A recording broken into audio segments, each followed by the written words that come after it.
오늘은 그 믿음의 해석에 대한 문제입니다.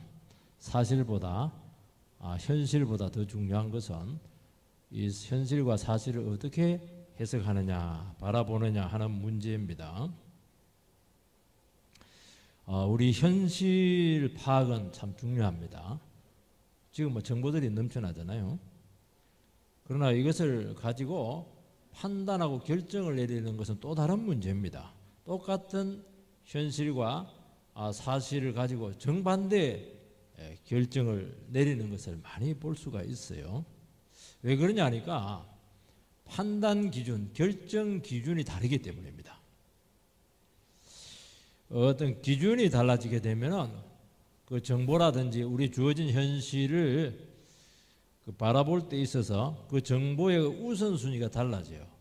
왜냐하면 더 중요하게 생각하는 것, 덜 중요하게 생각하는 것, 이런 것들이 달라지기 때문에 이런 현상이 나타나는 겁니다. 그러니까 이 사회가 이렇게 막 혼란스러운 것은 다 생각하는 기준들이 있는데 그 기준들이 다 다른 겁니다. 우리의 기준은 하나님의 기준, 말씀의 기준, 믿음의 기준이죠. 이것만이 흔들리지 않는 우리 인생의 버팀목이 될 수가 있고 실패하지 않는다 하는 것을 오늘 말씀에서 보여주고 있습니다. 지금 12명이 정탐을 했어요. 12명이 같은 걸 다 봤습니다.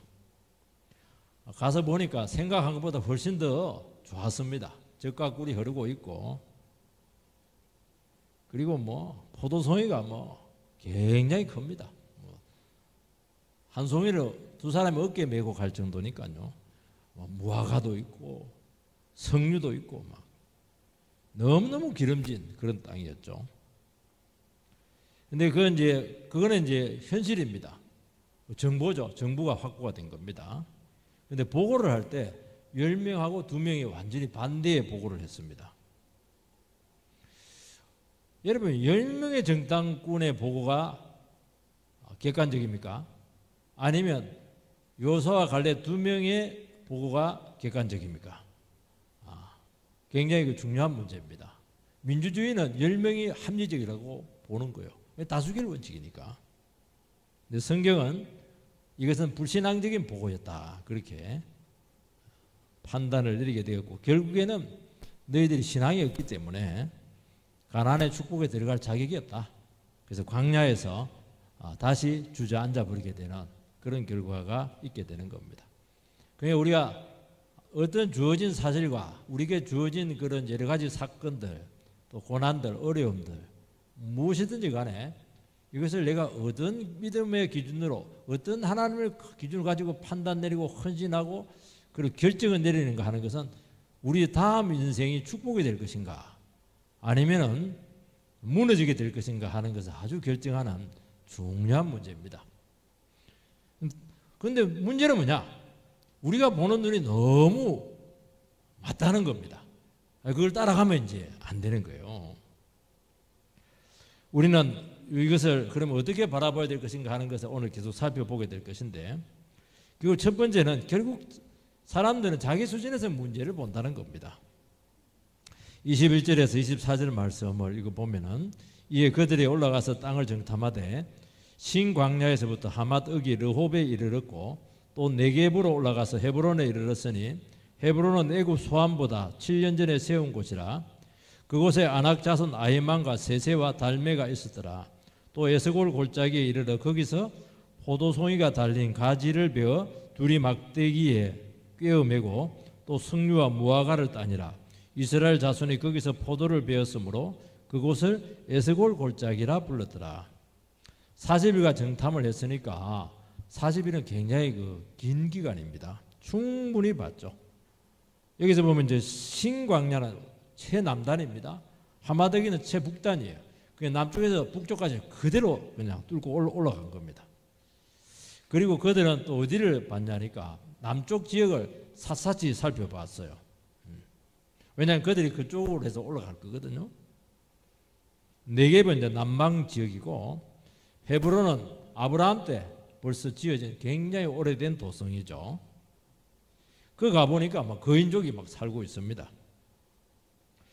그러니까 그들이 정탐을 하고 막상 가서 보니까 모든 것이 하나님 말씀한 그 사실 그대로였다는 겁니다.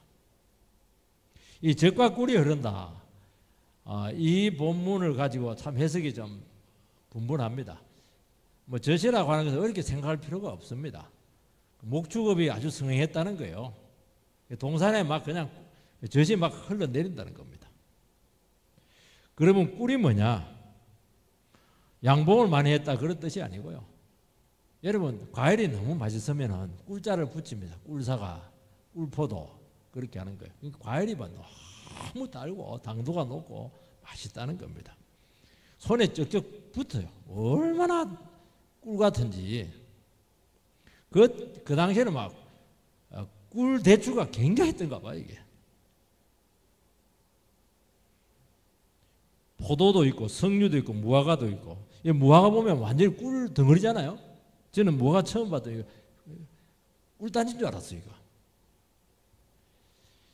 그러니까 일조량이 굉장히 많고 또 비가 많이 오면 이런 게 나타나지 않아요.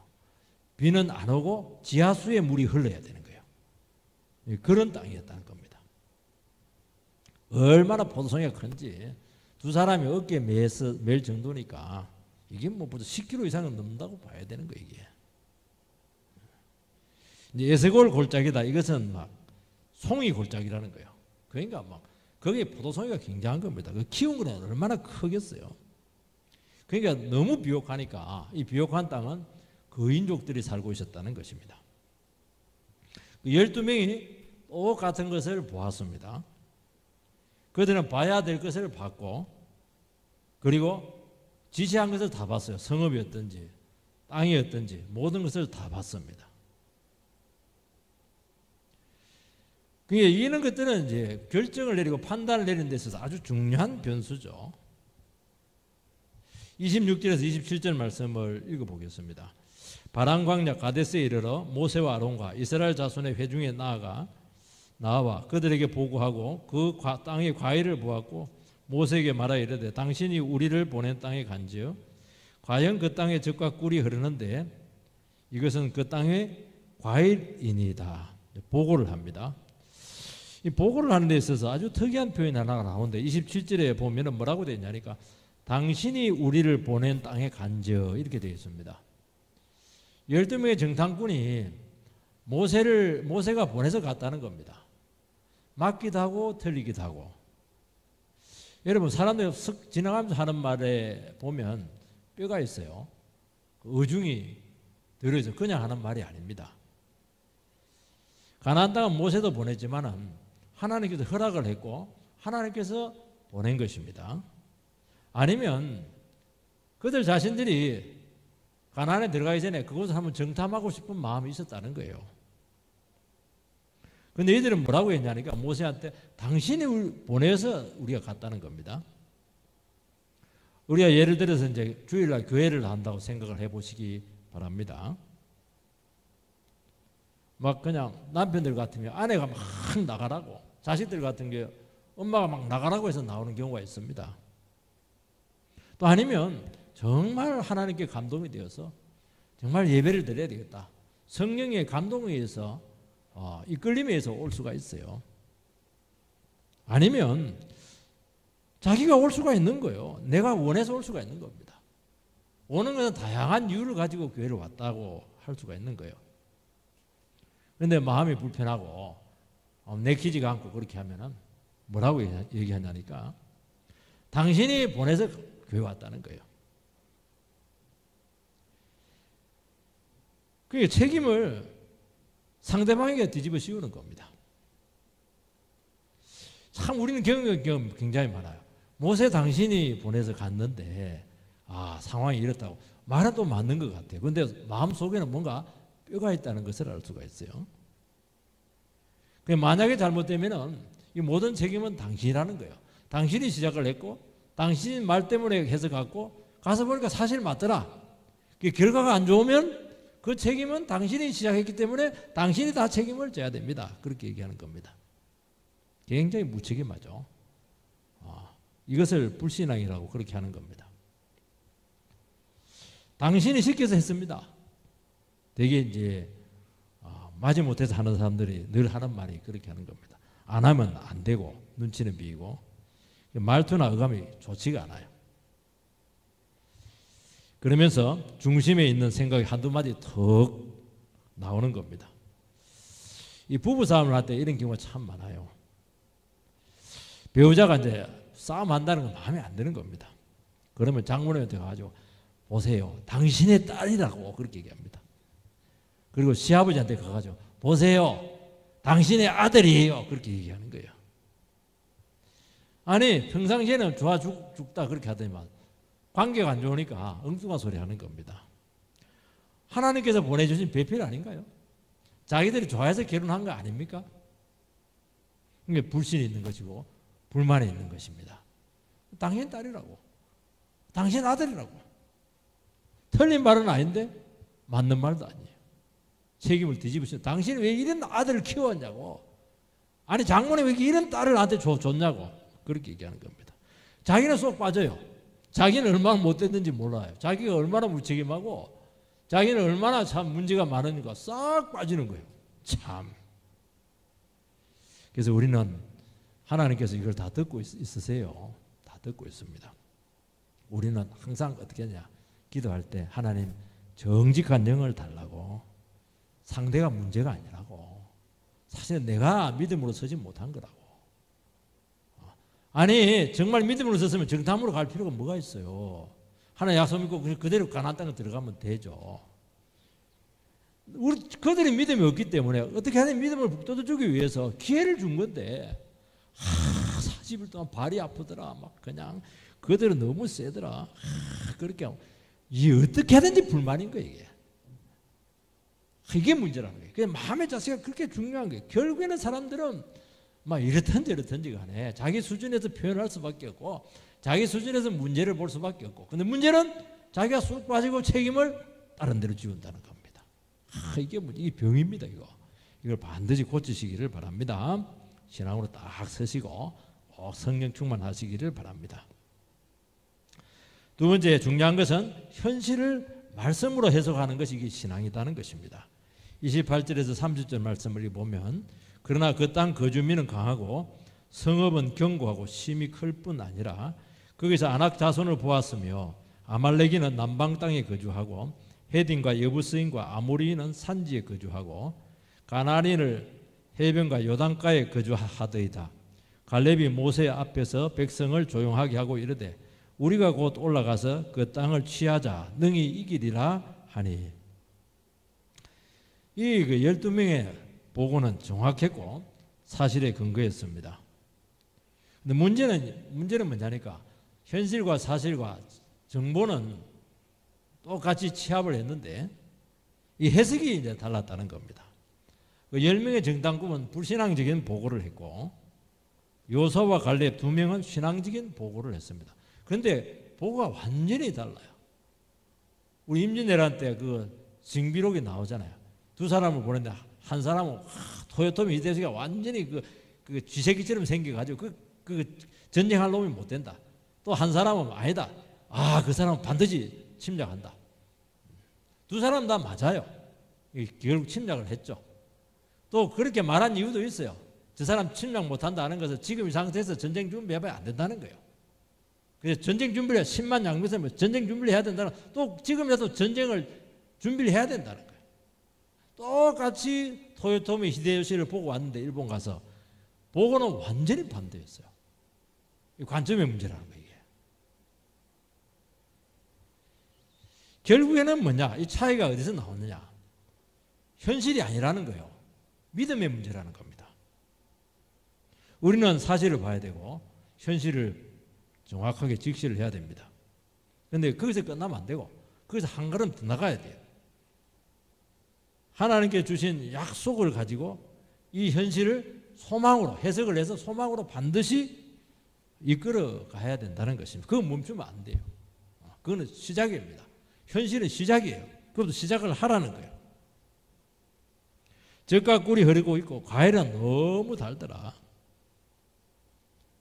여기까지는 굉장히 좋았어요. 똑같았어요. 두 파다. 28절에 뭐가 나왔냐니까 그러나 이 그러나가 문제가 있어요. 그러나 가나안인은 성이 굉장히 강하고 성읍은 아주 견고하고 심히 그들은 크더라. 그래서 좋은 땅 그들이 다 차지하고 있다. 이건 정확한 사실 파악입니다. 확인됐어요. 사진 요즘 스마트폰으로 다 찍어 왔을 겁니다. 여러분, 비옥한 것은 가장 좋은 족속들이 다 차지를 합니다. 좁은 땅이지만은 그것은 워낙 비옥하기 때문에 많은 족속들이 거기서 각축장이 되고 있다는 것을 그들이 이야기하고 있는 거예요. 그런데 하나님께서는 이 사실을 다 알고 계시다는 겁니다. 그걸 알고 그들에게 가보라는 거예요. 이것은 뭐냐니까 현실과 사실에 대한 인식은 정확했다는 거예요. 근데 문제는 뭐냐니까 이 현실을 가지고 그것에 근거를 해서 믿음을 써야 된다는 거예요. 믿음을 안 쓴 거예요. 여기서 결과가 달라지는 것입니다. 여러분, 신앙이라고 하는 것은 뭐냐? 현실을 일단은 인정을 하고 직시를 해야 되는 겁니다. 그게 아니면 신앙 자체가 되질 않아요. 그리고 그것을 그대로 두면 안 되고 그것을 가지고 재해석을 하라는 것입니다. 현실을 인정합니다. 현실을 인정 안 하면 안 돼요. 나는 키가 작다. 나는 가난하다. 나는 어렵다. 나는 밑에 딸린 동생들이 많다. 그걸 인정을 해야 돼요. 그러면 이제 그 인정을 하면 뭐가 나오냐니까 그 다음 수순이 나오는 거예요. 인정을 하는 것은 그게 멈추라는 게 아닙니다. 그러면 어떻게 해야 되는가? 이 질문이 바로 나오는 거예요. 이 지점에서 믿음을 쓰고 말씀을 끌고 오라는 거예요. 그 말씀에 입각해서 결단을 내리는 자리까지 가라는 겁니다. 그 대책을 내리고 결정을 내리라는 거예요. 이게 여러분 현실이 현실입니까? 믿음으로 해석해서 결단을 내리는 것이 현실입니까? 둘 다 현실이에요. 믿음을 안 쓴 사람은 그 현실이 현실이 될 겁니다. 믿음을 써서 재해석을 해서 결정을 내린 사람들은 그 믿음의 결정을 내린 그것이 현실이 될 겁니다. 얼마나 차이가 커요. 하나님께서는 그 믿음의 결단에 대해서 반드시 상황을 바꾸기도 하고 확신을 주기도 하고 일하시는 거예요. 그렇다면 우리에게 아주 중요한 질문이 나오는데 우리 여러 가지 불리한 현실들이 많은데 이것이 반드시 불리한 것만은 아니다 하는 것이죠. 그리고 참 놀라운 것은요. 우리 하나님 말씀을 붙들고 믿음으로 바라보고 하나님의 시야에서 바라보면은 벌써 전체적으로 볼 수 있잖아요. 우리가 현실만 딱 바라보면 코앞에밖에 못 봐요. 그 뒤 수준을 보지를 못해요. 전체적으로 현실을 보게 되면은 그 우리에게 강하게 보였던 이런 것들이 전부 다 헛전투성이라는 것을 금방 알 수가 있어요. 여러분, 우리는 현실을 인정하지만은 그것을 말씀으로 재해석해야 된다는 것입니다. 왜냐하면 모든 것은 하나님의 말씀대로 되기 때문입니다. 그래서 어떻게 해야 되느냐? 어려운 문제들이 있고 결정을 내려야 되고 이렇게 할 때는 어떻게 해야 되느냐? 자기 기준이나 판단이나 자기 상태 이 부분을 가지고 계속 하나님께 나가야 돼요. 왜냐하면 그걸 털어내야 돼요. 왜냐하면 이것을 붙잡고 있으면 계속 헷갈립니다. 중심을 못 잡아요. 결국에는 넘어집니다. 그래서 어떻게 해야 되느냐? 나의 이 중심의 문제를 말씀을 갖고 계속 다루어야 돼요. 그래서 하나님 말씀에 의해서 딱 붙들려야 돼요.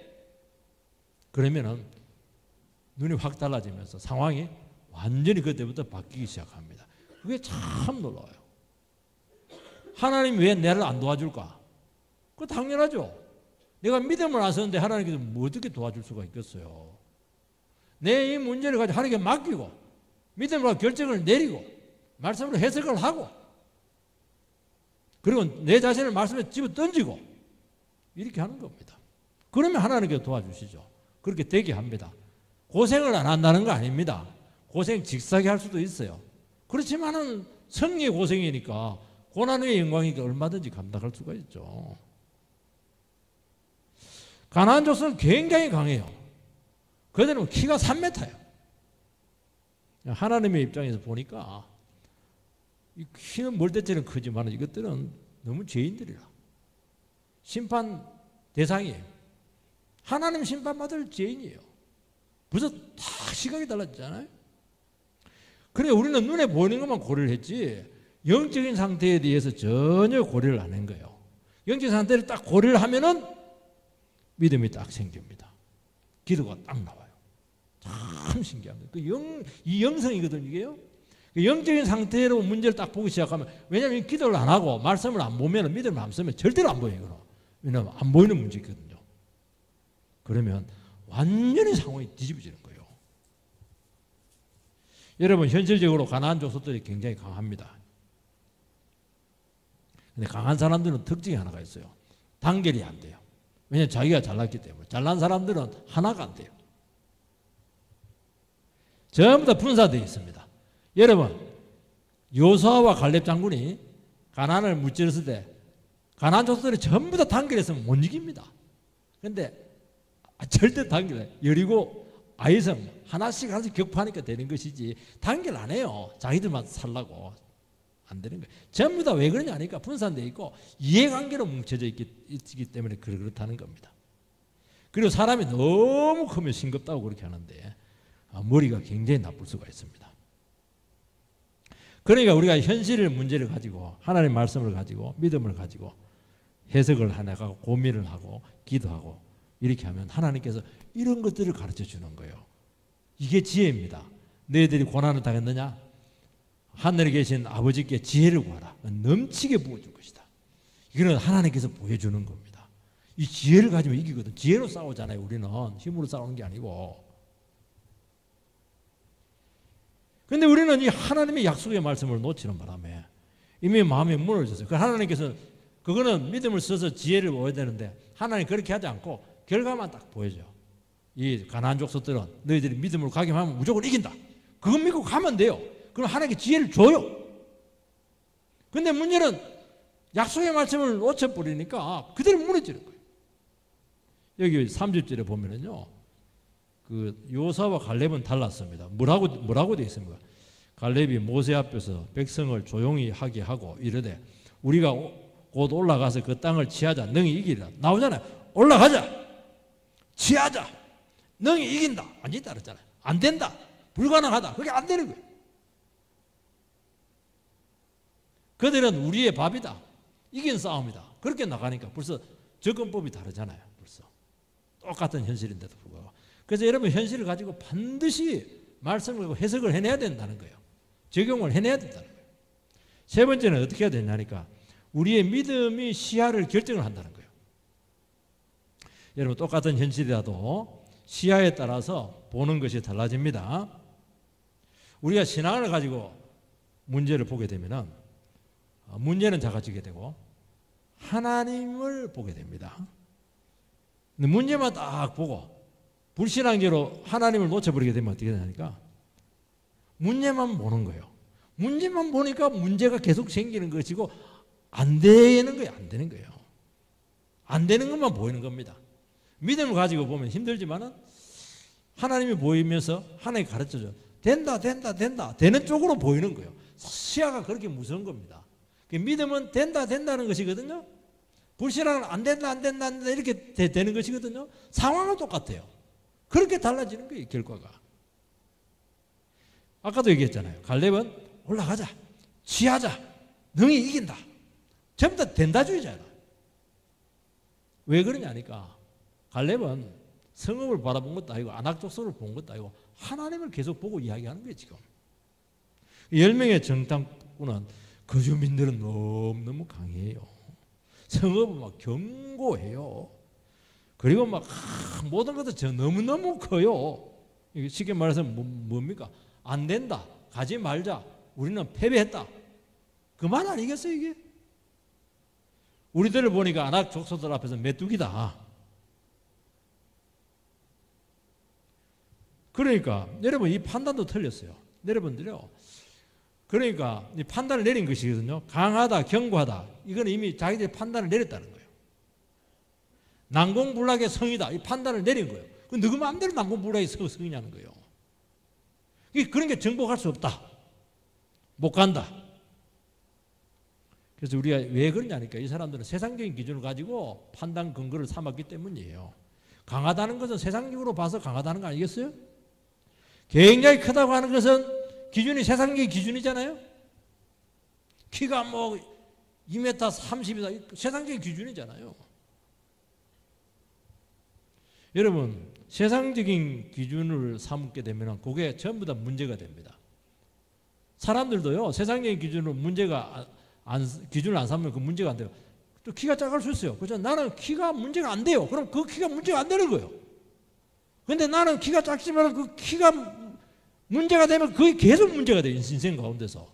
문제인 거예요, 이게. 모든 인생을 내가 키가 작기 때문에 내가 그냥 이렇게 됐다. 이렇게 나가는 거예요. 그게 실패하는 거예요. 작을 수도 있고 클 수도 있죠, 뭐. 근데 그게 기준이 안 되면은 나는 하나님의 자녀다. 나는 작아도 내 속에 크신 하나님이 있다. 나는 굉장히 큰 사람이다. 그러면 기준이 하나님이잖아요. 그러면 하나님의 기준이니까 내가 그렇게 되는 거예요. 그렇게 무서운 거예요, 이게. 인생의 성패가 달린 거잖아요. 여러분, 세상적인 관점이 맞는 것 같아도 안 맞아요. 객관성을 잃어버리면. 왜냐하면 세상은 변하거든요. 하나님을 봐야 돼요. 그럼 전체를 보게 되고 주님이 보이게 되고 주님은 소망을, 기대를 주잖아요. 여러분, 현실을 직시하고 이성적인 판단과 또 냉철해야 되는 것은 맞아요. 그 여러 가지 봐야 돼요. 그러나 안 되는 것, 문제만 보인다면 여러분은 이미 무너진 것입니다. 하나님이 보여야 돼요. 믿음으로 그러니까 다시 한 번 더 보라는 거예요. 하나님을 놓치면은 모든 것이 문제가 돼요. 그러나 하나님 붙잡으면 하나도 문제가 안 될 수가 있어요. 조금 문제가 될 수 있을지 모르지만 그것도 계속 믿음 키우면 또 아무것도 문제될 것이 하나도 없는 거예요. 왜냐하면 하나님보다 큰 분이 계시나요? 없잖아요. 이걸로 싸우는 겁니다. 하나님 백성들이 무슨 뭘 갖고 싸워요? 뭐 힘이 있어요, 빽이 있어요, 돈이 있어요, 세력이 있어요. 아무것도 없잖아요. 혼자 힘으로 거대한 세력으로 싸우는. 왜 싸웁니까? 하나님 믿고 하는 거죠. 미친 척하고. 그러니까 하나님께서 되는 겁니다. 계산하고 그게 되겠어요? 절대로 안 되는 거예요. 여러분, 현실과 문제는 변수지만은 하나님은 절대 상수입니다. 그래서 우리는 어떻게 해야 되냐? 내 힘, 내 것 다 내려놓고 내 힘 빼고 하나님 맡기면 돼요. 그러면 하나님께서 일하십니다. 그래서 힘을 빼라는 거예요. 나는 잠잠히 하나님만 바라보면 시편에 늘 그렇게 얘기하잖아요. 그게 뭐 하나님 바라본다는 게 뭐 이제 할 수 있는 게 아무것도 없다는 거예요. 힘 빼고 착 보고 기도하고 있으니까 일하고 있잖아요. 결국엔 나중에 찬송으로 끝나잖아요. 여러분, 믿음이 있으면 하나님의 크기가 보이고 믿음이 없으면 문제의 크기가 보입니다. 믿음으로 보면 되는 이유부터 찾아요. 그런데 믿음이 없으면 안 되는 이유가 계속 보이고 생각이 나요. 하나님을 놓치면 자기가 하고 자기가 책임을 져야 되기 때문에 어떻게 책임을 해요? 자꾸 약한 소리를 하는 거예요. 망할 소리만 하는 겁니다. 하나님께서 함께하면 나는 없어지고 하나님만 남아요. 그래서 바울 사도가 그랬잖아요. 나는 연약한 데서 강함이라. 내가 힘이 쭉 빠지니까 하나님께서 나를 강건하게 하시더라는 거예요. 여러분, 믿음이 없으면 인간적인 생각이 자꾸 나요. 생각이 굉장히 복잡해져요. 왜 그래요? 왜 생각이 이렇게 많아요? 하나님을 놓쳤으니까. 내 머리로 다 풀어야 되니까. 그 머리로 해봐야 마이크가 뭐 1000이나 됩니까? 해봐야 150도 안 되는 사람들인데, 2자릿수 3자리인데. 그러니까 뭐 머리 터지는 거예요. 그 문제가 해결되겠어요? 안 되는 겁니다. 여러분, 사람의 말을 들으면, 세상의 말을 들으면 전부 다 옳아요. 틀린 말 하나도 없습니다. 왜냐하면 그 사람의 입장이 되면 전부 다 이해가 되는 말이에요. 100명 말을 들으면 전부 다 맞아요. 100사람 말 다 틀리는데 전부 다 그 사람 입장에서는 다 맞는 말이에요. 그래서 말이 맞는가 하는 것이 중요한 것이 아니고 그 말 속에 하나님이 있느냐 하는 문제예요. 하나님을 신뢰하는 말이 있느냐는 거예요. 지금 보니까 믿음을 찾아볼 수가 없어요. 여러분, 그렇지 않으면 맞는 말을 하는 게 아닙니다. 현실 나열을 하는 게 아니에요. 그거 다 알아요. 믿음의 말을 할 수 있느냐, 거기에 달려있는 거예요. 여러분, 키가 크고 똑똑해요. 맞죠? 그렇지만 거기에 믿음을 집어넣어야죠. 너는 큰 사람이 될 거야. 왜? 네 속에 하나님이 있으니까. 벌써 믿음의 말이잖아요. 그럼 큰 사람 되는 거예요. 하나님이 너에게 지혜를 많이 주었구나. 똑똑하니까. 그래서 하나님 자꾸 들어가잖아요. 하나님 들어가니까 역사가 나타나는 거예요. 하나님께서 너를 크게 쓰실 거야. 계속 나오잖아 지금. 아이가 굉장히 산만해요. 말도 안 들어요. 고집도 세고. 저런 놈이 나왔나. 그러니까 이제 머저리가 되는 것이거든요. 그게 하나님도 집어넣으세요. 어떻게? 야, 너는 참 산만하기도 한데 얼마나 참 표현력이 참 풍부하네. 그리고 말 안 듣는 거 보니까 네 생각이 아주 분명하구나. 너는 창의력이 있는 것 같아. 하나님께 늘 특별하게 만들었는가 봐. 그렇게 만들어지는 거예요. 사람이 그렇게 다르다니까 이게요. 하나님이 너를 어떻게 쓸지 정말 기대가 된다. 야, 너는 주관이 분명하네. 네 속에 말씀만 들어가면 너를 꺾을 사람은 아무도 없는 거야. 그런 게 애가 소망을 딱 가지잖아요. 요즘은 경기가 안 좋아요. 막 금리가 막 올라가가지고 아파트 산 사람도 뭐 큰일 난 것 같아요.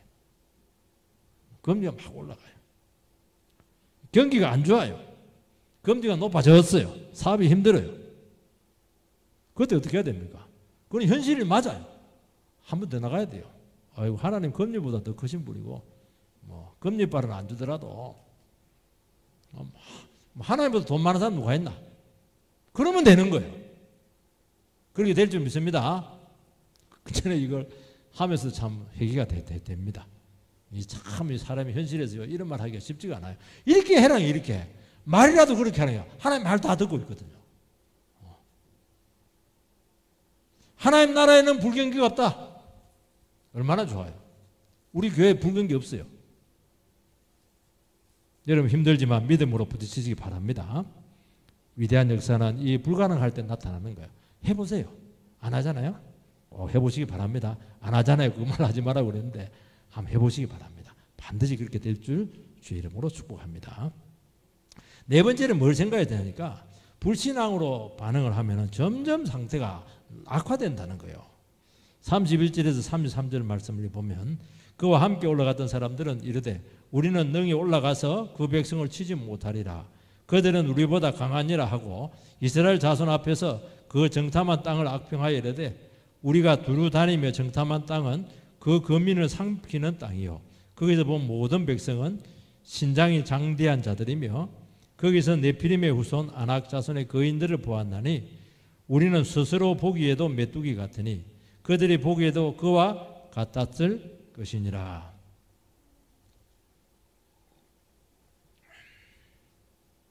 열 명의 정탐꾼의 보고를 하는 바람에 백성들이 막 흔들렸어요. 그리고 막 웅성웅성하고 그렇게 합니다.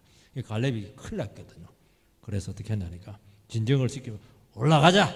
된다. 능히 이긴다. 그렇게 수습을 하려 했죠. 그래 하니까 가만히 있으면 되는데 또 10명의 정탐꾼이 막 질세라 어떻게 하냐니까 공개적으로 안 된다. 진격하면 안 된다. 망한다. 그렇게 하는 겁니다. 그러니까 이게 불신앙이 이긴 거예요. 일단 숫자적으로 10명이에요. 다수결 원칙에 의해서 이게 벌써 이게 사람들은 그렇거든요. 숫자 많은 쪽이 이기는 거거든요. 그러니까 믿음은 참 외로운 싸움인 거예요. 이게. 그리고 그냥 안 된다 그게 아니에요. 이때부터 막 비난을 합니다. 악평을 합니다. 그 땅은 거민을 삼키는 땅이라고. 이게 무슨 말이냐면은 좋은 땅은 서로 차지하려고 한다는 거예요. 만약에 하나님께 축복을 해서 이스라엘이 그 땅을 차지하더라도 그 좋은 땅이기 때문에 또 눈독을 들이는 나라들이 많아가지고 전쟁이 끊이지 않는다. 죽음과 살육의 땅이 될 것이다.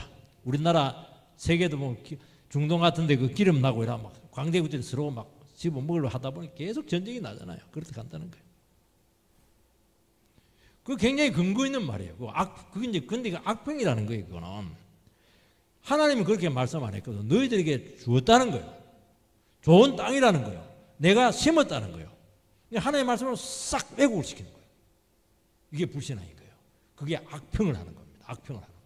상태가 굉장히 그 정보를 가지고 나는 안 된다. 그거는 이제 불신앙이에요. 근데 이걸 하나님의 말씀을 왜곡을 딱 시켜버리는 거예요. 이거는 악한 겁니다. 악평이에요. 하나님께서 약속한 땅은 좋은 땅이죠. 정치적으로 이해관계에서 보지 않아야 됩니다. 가장 안전하고 확실해요. 하나님께 준 거잖아요. 근데 우리는 믿음이 약해지고 의심이 되면 불안한 겁니다. 빼앗길 것 같아요. 그래서 어떻게 하냐니까 믿음이 약해지고 믿음이 없어지면 의심을 해도 너무 지나치게 의심을 하고 사람을 비난해도 사람이 저렇게까지 사람을 비난해도 될까 싶을 정도로 그렇게 심하다는 거예요. 이게 왜 그러냐니까 하나님이 싹 빠져버리면 말씀이 싹 왜곡이 되면 하나님 함께하지 않거든요. 그러면 나에게 아무것도 없어요. 아무것도 없어요. 하나님 의지하고 있는데 손에 잡힌 게 하나도 없어요. 그러니까 굉장히 불안해지는 거예요. 그래서 상태가 급격히 나빠지는 겁니다. 불안해도 너무 심하게 불안한 거예요. 그래서 객관성을 잃어버리고 상식적으로 다 작동하지 않습니다. 안 믿는 사람들은 그래도 상식이라도 있거든요. 그 예수 믿는 사람이 믿음 먹고 진짜되면요, 이거 마귀도 놀랍니다. 야, 믿음 없어도 이렇게 믿음 없냐? 기도원 가라 이놈아. 그러니까 막 너무 불안해하고 너무 막 흔들리니까 그런 거거든요. 여러분 거인족 앞에 메뚜기라고 비하합니다. 스스로도 그렇게 생각을 했고 상대방도 그렇게 여긴다는 거예요. 열등감이고 패배 의식입니다.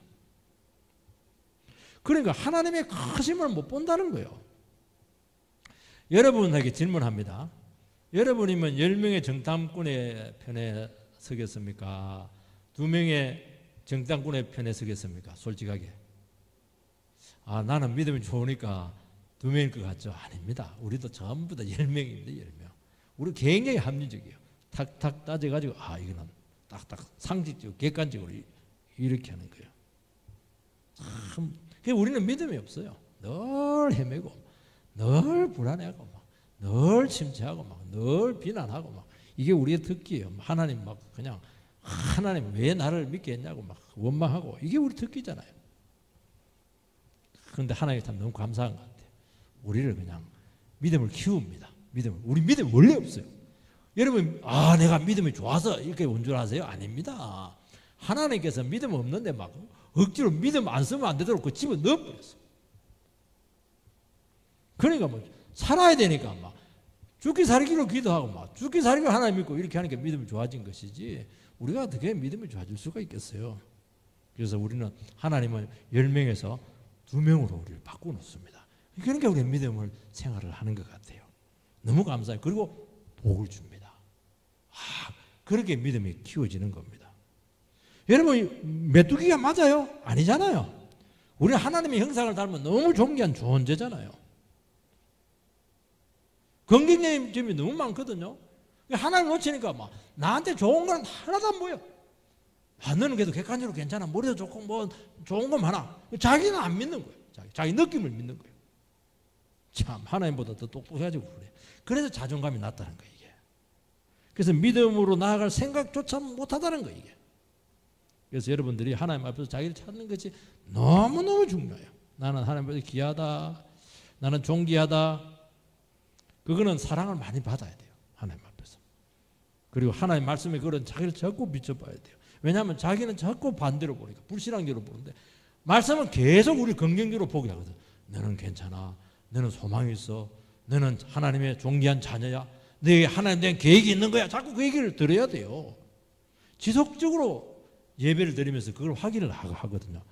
그러면 막 조금 막 이렇게 조금 그런가 봐 이러면서 조금 달라지게 돼요.